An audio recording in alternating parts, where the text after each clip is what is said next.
At 6:02 on the morning of June 4, 1942, Ensign Albert Kyle Earnest sat in the cockpit of a Grumman TBF-1 Avenger on Midway Island, watching mechanics fuel a torpedo bomber that had never seen combat. 25 years old, 0 combat hours, 0 enemy kills. Behind him in the turret sat Seaman First Class J. Manning, age 20. Below, in the ventral position, crouched Radioman Third Class Harry Ferrier, 17 years old. The Japanese had dispatched 108 aircraft to destroy Midway that morning, supported by 4 carriers and the entire combined fleet.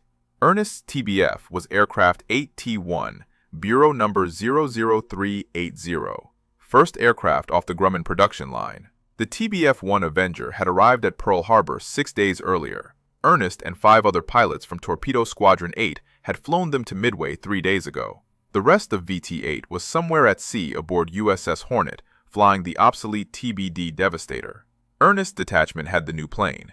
Bigger. Faster. Nobody knew if that would matter. Lieutenant Langdon Fieberling commanded the 6-plane detachment. At 32, the other pilots called him Old Langdon. He'd briefed them 2 days earlier. The Japanese fleet was coming. 4 carriers, battleships, cruisers, the entire Kido Butai that had struck Pearl Harbor. Midway had 52 combat aircraft to stop them. 3 American carriers waited somewhere north. If Midway fell, Pearl Harbor was next. At 5:55, a truck raced down the flight line. Marines were shouting, "Enemy carriers bearing 320 degrees, 150 nautical miles out. Launch everything." Earnest started his engine. The right cyclone radial roared to life. He'd never dropped a live torpedo. None of them had except Fieberling. 6 TBF Avengers lifted off Midway at 600 hours. No fighter escort. The Marine Wildcats were already scrambling to defend the island. Earnest flew behind Fieberling. Manning test-fired his turret gun. Ferrier checked his ventral gun and radio. They climbed to 8,000 feet and turned northwest. Nothing but water for 150 miles. By 1942, torpedo bombing had become a suicide mission. You had to fly low, straight, slow. The Japanese knew this. Their Zero fighters were faster than anything America had.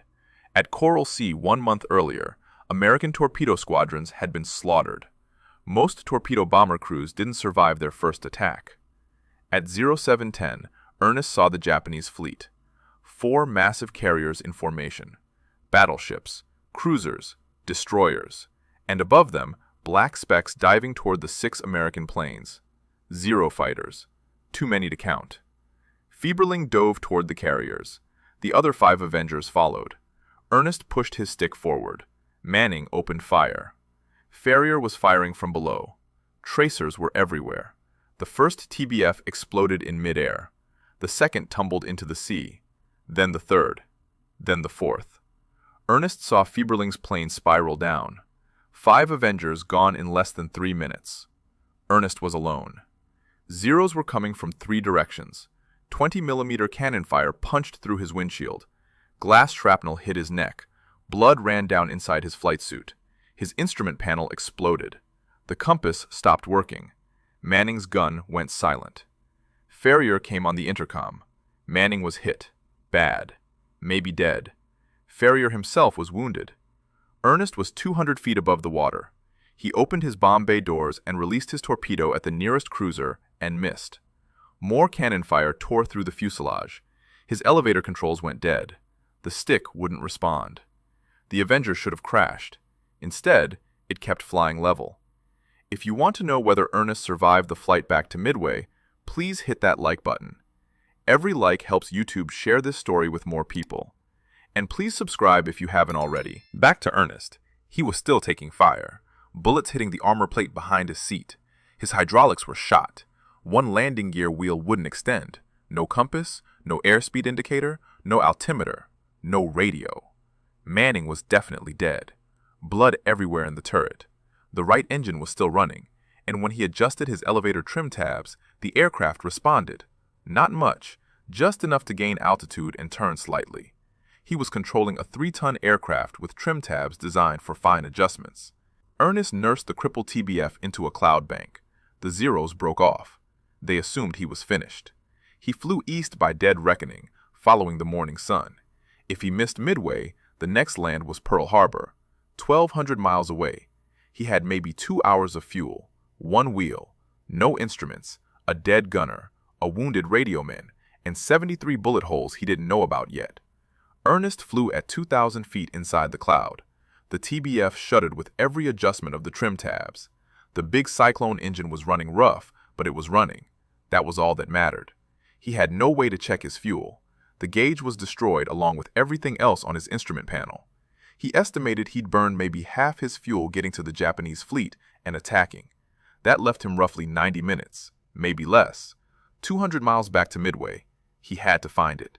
The Pacific Ocean covered 64 million square miles. Midway Atoll was 2 square miles of coral and sand. Miss it by 5 miles and he'd never see it. He'd run out of fuel and ditch in the ocean. With one wheel down, the TBF would cartwheel and break apart on impact. He and Ferrier would have maybe 30 seconds before it sank. Ferrier's voice came through the intercom. He was conscious again. He'd been knocked out by the same 20mm shell that killed Manning. Blood was running down from the turret into his position. He couldn't tell if it was Manning's blood or his own. He was wounded, but he could move. He tried to see into the bomb bay through the small window to confirm the torpedo was gone, but Manning's blood covered the glass. Earnest told Ferrier to stay on the intercom. He needed to know someone else was alive. The solitude at 2,000 feet, with a dead crewman behind him and instruments that looked like a junkyard, was making it hard to think. Ferrier acknowledged. His voice was weak, but steady. The trim tabs were designed to make tiny adjustments during level flight. Earnest was using them to control pitch and maintain altitude. When he adjusted the tab nose down, the aircraft descended. Nose up, it climbed. But the response was slow, sluggish. If he overcorrected, the TBF would enter a dive or climb he couldn't recover from. He had to think 5 seconds ahead of every adjustment. His rudder still worked. That gave him directional control. He could turn, but every turn bled off airspeed and altitude. He had to keep the turns gentle. The aircraft was barely controllable in straight flight. A hard turn would probably kill him. At 0745, he broke out of the clouds. The sun was higher now, still east. He corrected his heading slightly. Ferrier asked if they were going to make it. Earnest didn't answer. He didn't know. The flight back was taking longer than the flight out. He was flying slower, more cautious. The TBF was damaged in ways he couldn't see. Control surfaces were probably shot up. The airframe had taken dozens of hits. Something could fail at any moment. A fuel line could rupture. The engine could seize. The tail could fall off. He was flying a dying aircraft and hoping it would last 30 more minutes. At 0820, he saw smoke on the horizon. Black smoke. Midway was burning. The Japanese strike had hit the island while he was attacking their carriers. He corrected his heading toward the smoke. The island came into view 10 minutes later. Sand, buildings, runway. He'd found it. Now he had to land, on one wheel, with no hydraulics, no flaps, no speed control. The Marines on Midway had just been bombed. They'd be trigger happy. Earnest had no radio to announce his approach. He had to follow the emergency procedure for damaged aircraft, a specific flight pattern with specific turns.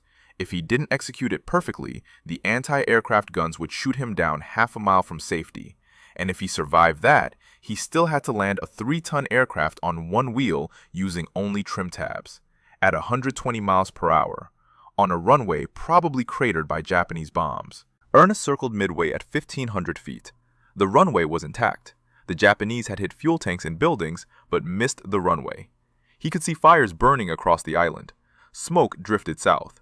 He began the emergency approach pattern. Left turn, straight leg. Right turn, straight leg. The specific sequence that told ground forces he was friendly and damaged.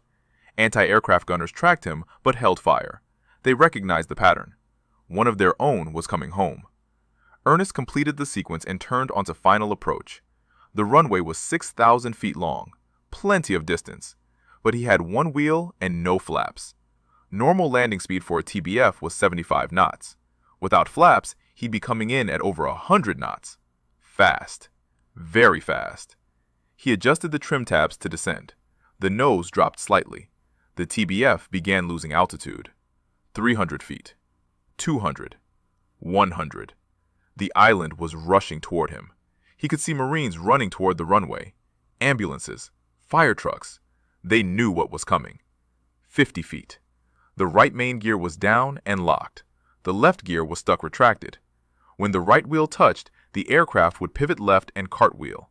Standard procedure was to land as slowly as possible and try to keep the wing up as long as possible. But Earnest didn't have that option. He was coming in hot with almost no control. 20 feet. He adjusted the trim tabs to level off. The TBF settled toward the runway. The right wheel touched concrete at 0944. The aircraft bounced. Came down again. The right gear held. The left wing dropped. Earnest fought to keep it up using rudder and trim. The wingtips scraped the runway. Sparks flew. The propeller was still turning. If the left wing dug in, the aircraft would flip. The TBF slewed left. Earnest kept the rudder hard right. The tail swung around. The aircraft spun 90 degrees and stopped. Engine still running. Earnest shut it down. Silence. He sat in the cockpit for 3 seconds. He was alive. On the ground. At Midway. Marines surrounded the aircraft. Medics climbed onto the wing. They pulled open the canopy. Earnest tried to stand, but his legs wouldn't work. They lifted him out. Blood covered his flight suit. His neck wound had bled for 90 minutes. He pointed to the turret. Manning was up there. They needed to get Manning. 2 medics climbed to the turret. They looked inside and climbed back down. One of them shook his head. Earnest already knew. He'd known since 0715 when Manning's gun went silent. Ferrier was pulled from the ventral position. He was conscious, wounded but walking. 17 years old, and he just survived what nobody should survive. Ground crews examined the TBF. They started counting bullet holes. 7 in the engine cowling, 15 in the fuselage, 20 in the wings, 30 in the tail section. They stopped counting at 73. 64 hits from 7.7 millimeter machine guns, 9 hits from 20 millimeter cannons. The elevator control cables were severed. The hydraulic lines were cut. The compass was destroyed. 1 propeller blade had a bullet hole through it. A photographer arrived. Bureau number 00380 needed to be documented. First TBF Avenger in combat. Only survivor of 6. Flew 200 miles with no elevator control. Landed on 1 wheel. The aircraft would be shipped to Pearl Harbor for examination. Engineers needed to understand how it stayed airborne. Earnest was taken to the base hospital. Doctors removed glass fragments from his neck. The wound wasn't deep, but he'd lost blood. They cleaned it and bandaged it. He'd be fine, physically. But 5 pilots were dead. Jay Manning was dead. 15 more VT-8 pilots had launched from Hornet that morning in TBD Devastators. None of them came back except Ensign George Gay, who was picked up from the ocean the next day. Torpedo Squadron 8 had sent 21 aircraft into combat on June 4th. 48 men. 3 survived. Earnest, Ferrier, Gay. 45 dead. 94% casualties. The highest loss rate of any American squadron in any single action in the entire war. And the battle wasn't over yet. American dive bombers were still attacking the Japanese carriers. The outcome of the entire Pacific War was being decided while Earnest sat in a hospital bed on Midway. By noon on June 4th, the outcome of the Battle of Midway was clear. American dive bombers from Enterprise and Yorktown had caught 3 Japanese carriers with their decks full of armed aircraft. Akagi, Kaga, and Soryu were burning. A 4th carrier, Hiryu, was hit that afternoon and sank the next day. Japan had lost 4 fleet carriers in 1 day. The backbone of the Kido Butai was broken. The carriers that had struck Pearl Harbor were gone. The sacrifice of Torpedo Squadron 8 had made it possible.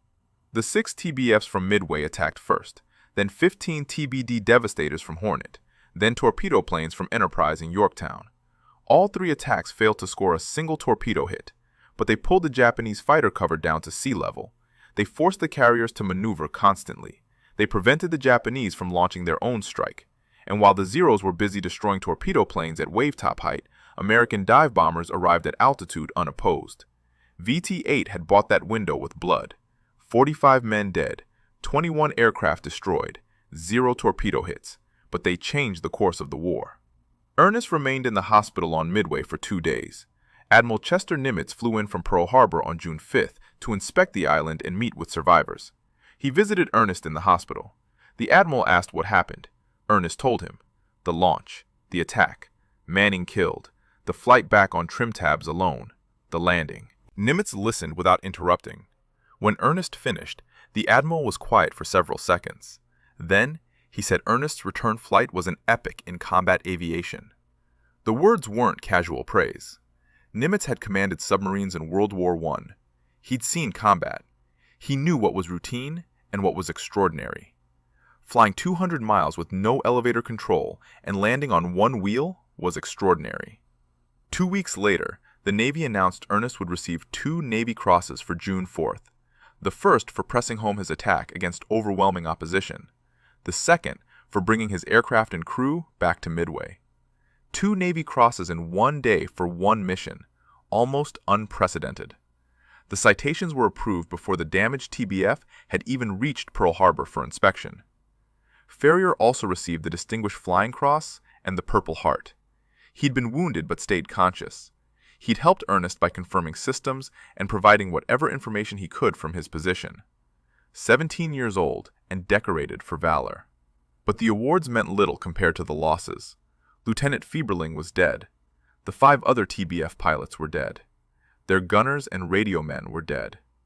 18 men total from the Midway detachment, and from Hornet, Lieutenant Commander John Waldron was dead.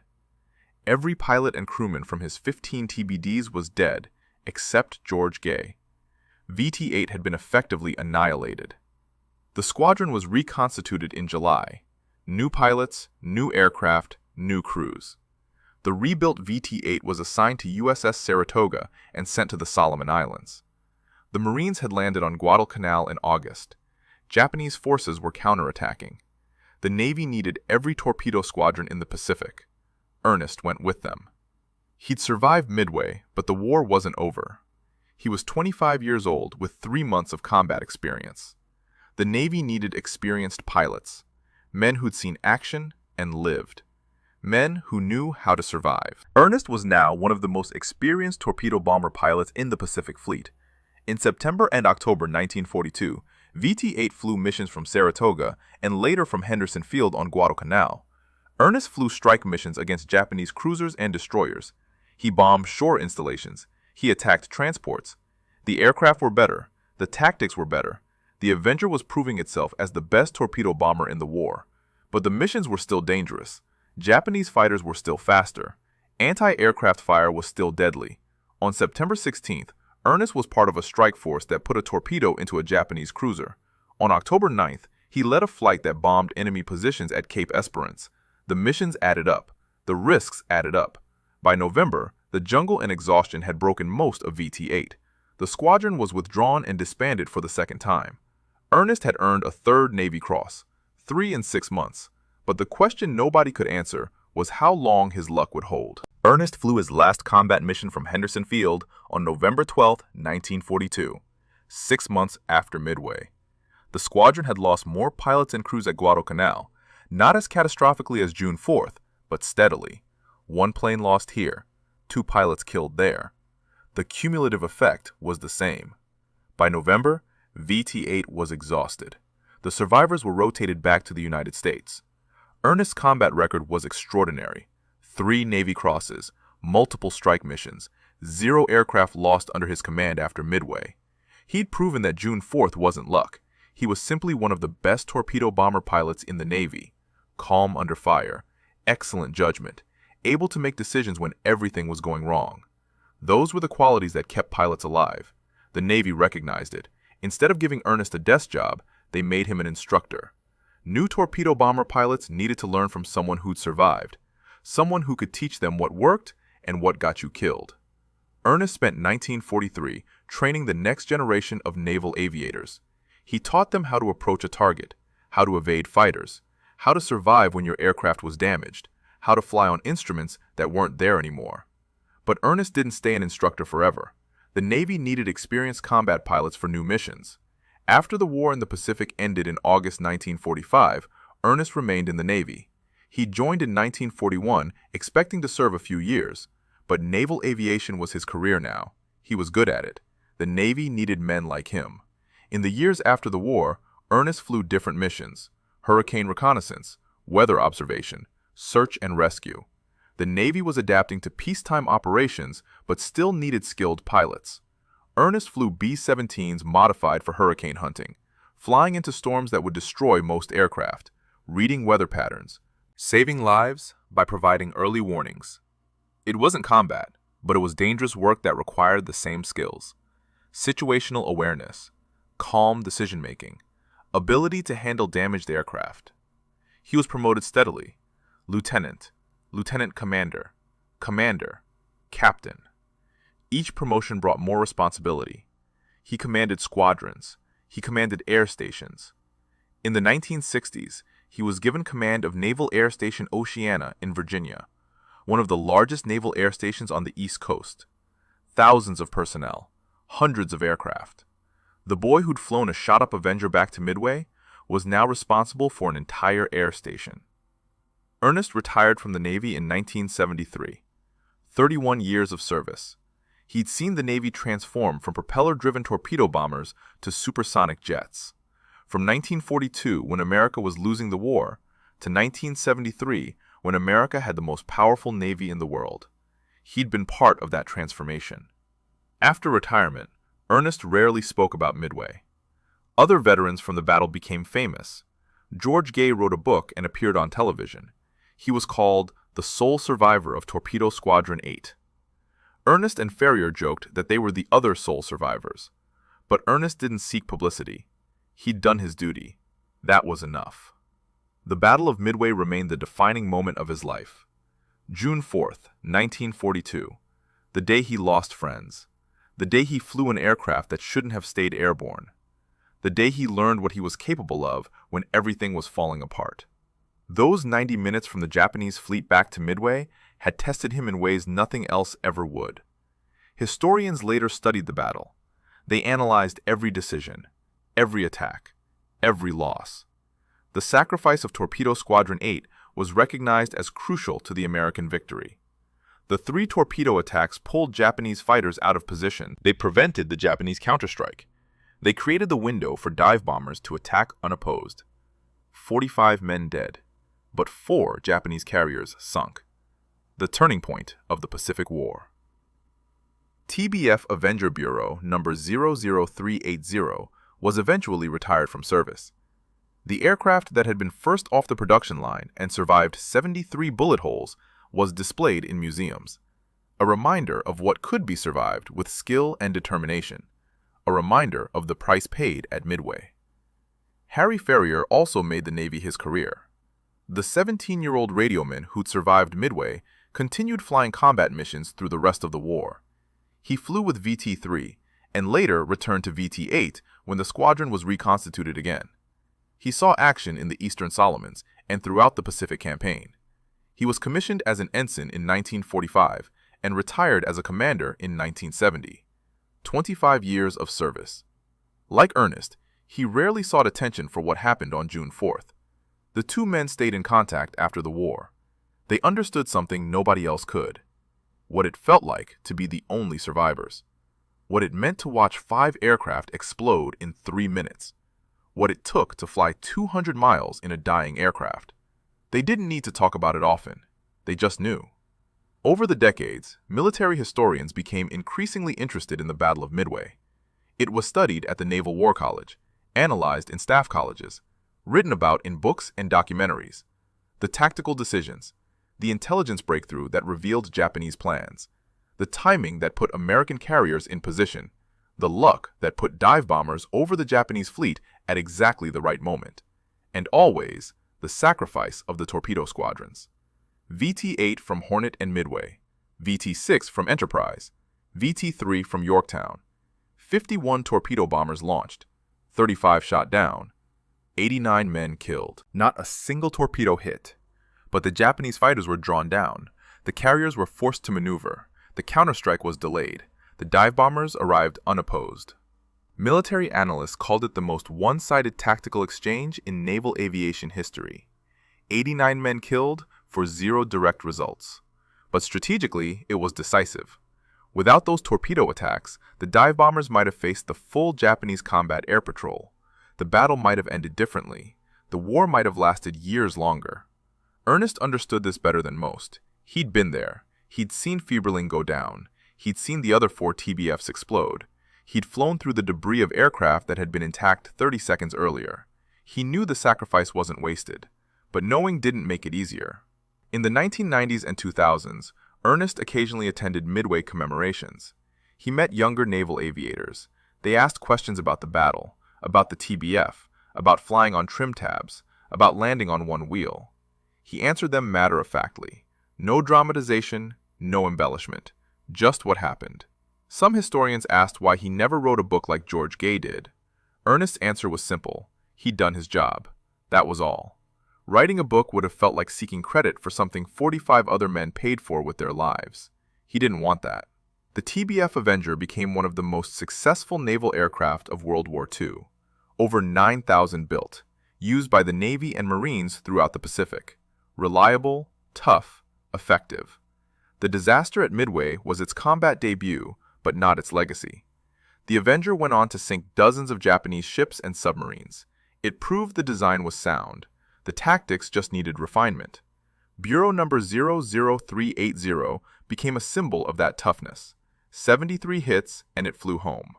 Engineers who examined it at Pearl Harbor couldn't fully explain how. The elevator cables were severed. The hydraulics were destroyed. Fuel lines were punctured, but sealed themselves. The Wright Cyclone engine had taken 7 hits, but kept running. It should have been impossible. But impossible was a word that didn't apply on June 4, 1942. Impossible was staying in formation while 5 aircraft around you exploded. Impossible was flying 200 miles with no instruments. Impossible was landing on one wheel at 120 miles per hour. Ernest had done all of it in 90 minutes, and then spent the next 31 years serving quietly without expecting recognition. Albert Kyle Earnest died on October 27, 2009. He was 92 years old, 67 years after Midway. He was buried at Arlington National Cemetery with full military honors, 3 Navy crosses, 31 years of service, one of the last survivors of Torpedo Squadron 8. Harry Ferrier outlived him by 7 years. He died in May 2016 at age 90, also buried with honors. The last 2 survivors of the Midway TBF detachment were gone, but what they represented remained. Courage under impossible circumstances, duty when survival seemed unlikely, the willingness to fly into hell because someone ordered you to, and because your country needed you to. The story of June 4, 1942, survived because people remembered. Veterans associations preserved records. Historians interviewed survivors. The Navy maintained documentation. Photographs of Bureau number 00380 were archived. The bullet-riddled TBF became evidence of what could be survived. Military aviation changed dramatically after World War II. Jet engines replaced propellers. Missiles replaced torpedoes. Carriers grew larger. Aircraft grew faster. But the fundamental lessons remained the same. Training matters. Discipline matters. Courage matters. The ability to function when everything is going wrong matters most of all. Young naval aviators in the 21st century still study the Battle of Midway. They analyze the tactical decisions, the communication failures, the coordination problems, why Hornet's air group flew the wrong heading, why torpedo squadrons attacked without fighter escort, why American torpedoes failed so often. The mistakes are studied so they won't be repeated. But they also study what went right. The intelligence breakthrough that revealed Japanese plans, the positioning of American carriers, the decision to launch strikes immediately despite incomplete information, the bravery of pilots who attacked knowing they probably wouldn't survive. Those decisions won the battle. Ernest's flight back to Midway is used as a case study in aviation survival. How he maintained control using only trim tabs, how he navigated without instruments, how he executed the emergency landing procedure perfectly despite catastrophic damage. Flight instructors use his example to teach student pilots what's possible when you don't panic. The 73 bullet holes are particularly instructive. They show where a TBF Avenger could take damage and keep flying. The engine could absorb multiple hits. The wings could be riddled and maintain lift. The tail could be shredded and still provide stability. But the elevator control cables were vulnerable. One good burst in the right place, and the pilot lost pitch control. Ernest survived because he understood he could use trim tabs as backup controls. Most pilots wouldn't have thought of that. Most wouldn't have had the skill to execute it. Modern aircraft are more resilient. redundant systems, backup controls, computer-assisted flight. But they're also more complex. More things can fail. Pilots still need the fundamental skills Earnest had: situational awareness, ability to improvise, calm decision-making under pressure. Those skills don't change regardless of technology. The sacrifice of Torpedo Squadron 8 is commemorated every year on June 4th. Ceremonies at naval air stations, moments of silence, names read aloud.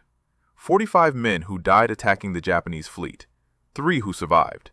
The ratio tells the story better than any words.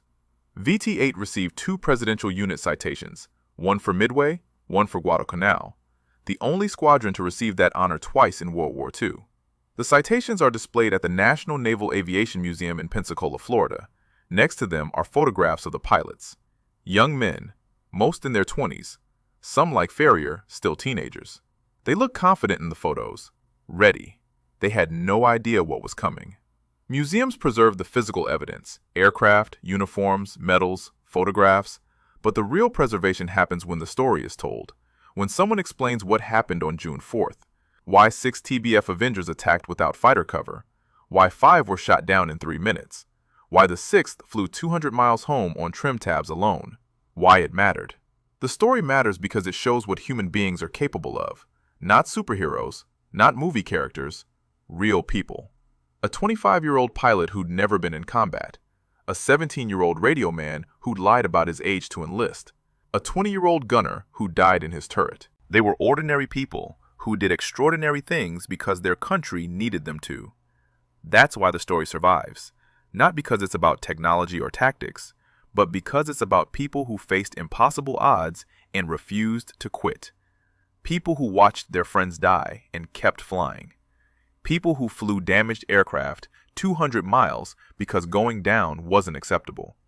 People who sacrificed everything so others could live. Every generation needs to hear these stories, not to glorify war, but to understand what previous generations endured, what they sacrificed, what they made possible.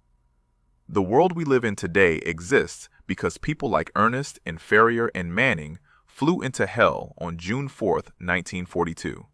Because they did their duty even when survival seemed impossible. Because they refused to fail even when failure seemed certain. The Japanese shot Albert Earnest's plane 73 times. They killed his gunner. They wounded his radio man. They destroyed his instruments. They severed his control cables. They should have killed him, but they didn't. And the reason they didn't tells us something important about human capability. It wasn't the aircraft that survived. Bureau number 00380 was a machine, metal and wires and fuel. It should have crashed into the Pacific. The Wright Cyclone engine should have seized after taking 7 hits. The airframe should have broken apart after absorbing 66 more. The laws of physics and engineering said the TBF shouldn't have made it back. But Earnest wasn't bound by those laws. He found a way. When his elevator controls failed, he used trim tabs. When his instruments died, he navigated by the sun. When his hydraulics were shot, he landed on one wheel. He adapted. He improvised. He refused to accept that survival was impossible. That's the lesson. Not that war is glorious, not that sacrifice is easy, but that human beings have the capacity to overcome impossible circumstances when they refuse to quit, when they stay calm, when they think clearly despite fear and pain and chaos, when they do their duty regardless of cost.